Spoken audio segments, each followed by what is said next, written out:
C'est un nouveau magasin. Là, on vient d'ouvrir celui-ci sur le 27. C'est une surface de à peu près 480 m² exploitable. Et le besoin du client ainsi que celui de l'installateur Free-Magel avec qui nous avons pu faire ce magasin en partenariat était de s'orienter vers une solution la plus naturelle possible au niveau des équipements qui alimentent ces postes réfrigérés. Du point de vue des fluides frigorigènes utilisés pour l'installation, donc l'alimentation des postes froids et la diffusion de ce fluide dans l'ensemble de l'aire de vente. Classiquement, nous avons donc dans ce magasin des postes à température positive, des postes à température négative, qui devaient bien sûr être alimentés en froid, mais également toute la partie installation chauffage et conditionnement d'air qui est alimentée en fluide frigorigène via l'installation froid.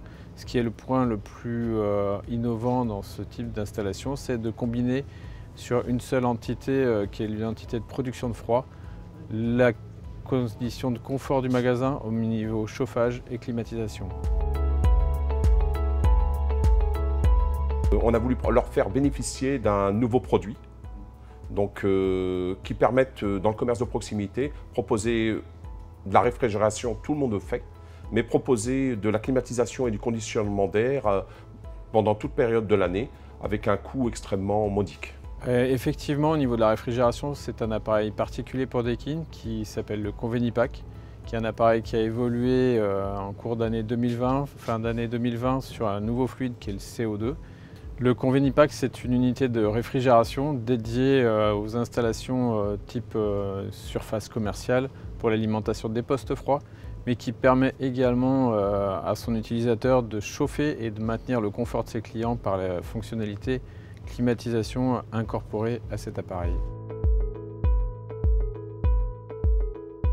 C'est une solution de rentabilité bien sûr et en même temps de respect d'environnement, de gains financiers par rapport à la consommation en énergie, sachant que des magasins de cette grandeur consomment normalement beaucoup d'électricité.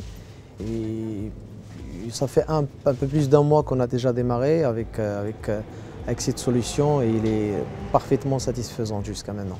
L'avantage principal pour le client, c'est d'utiliser un produit qui a un niveau d'efficience très élevé du fait que l'ensemble des postes qu'on va réfrigérer, l'énergie pompée sur ces proches va être réutilisée pour recréer du chauffage derrière dans l'aire de vente et ainsi éviter une consommation d'énergie sur un autre appareil de chauffage qui pourrait être une pompe à chaleur annexe pour ce type d'aire de vente. L'intérêt du produit, il est énergétique dans la combinaison des deux utilisations et il a un intérêt pour le client par rapport à d'autres produits au CO2 de globaliser l'ensemble et de consommer une énergie la moins importante possible. Les problèmes d'asservissement en régulation sont très importants. Il faut savoir bien s'entourer avec le constructeur. Être à l'écoute du constructeur qui a l'expérience, mais surtout c'est former son personnel sur l'aspect sécuritaire. Mais on sait faire. Frigoriste, quand on a les compétences, on sait faire. Les pressions ne sont pas si importantes que ça. Étant donné qu'on est sur une installation monobloc, sur la distribution, on est sur des pressions de 80 bars. Au 410, on avoisine les 40 bars, 50 bars. 85 bars, on n'est pas sur des pressions astronomiques.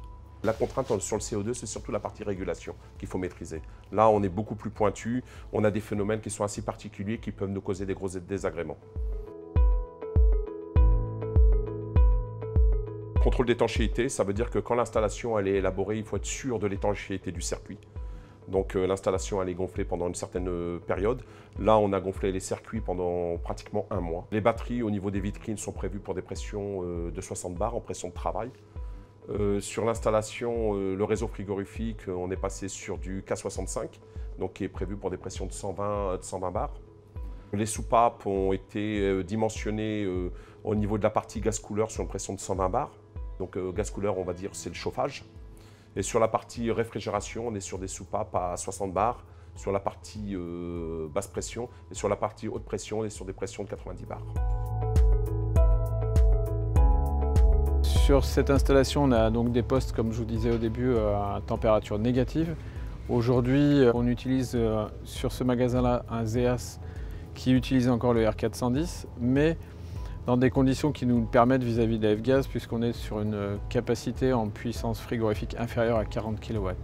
On a effectivement en plus un complément de climatisation vu la taille du magasin qui est de 380 m², réalisé à l'aide d'un appareil Sky Air qui lui est au R32, donc avec un GWP qui reste très correct par rapport à ce qui existe sur le marché.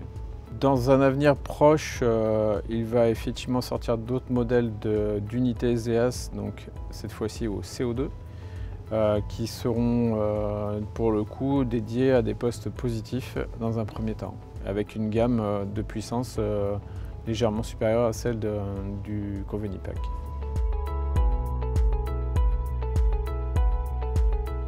Sur la partie chauffage et refroidi, je pense qu'on pourrait atteindre facilement du 30 à 40%. En fait, les revendiquer ou prétendre à une économie très verte, il le ressort de tout un chacun, si j'ose dire. Si d'une pierre deux coups, on peut arriver à faire des économies d'argent et pouvoir s'inscrire dans cette démarche, si j'ose dire, citoyenne, dans le parfait respect de l'environnement, c'est une aubaine.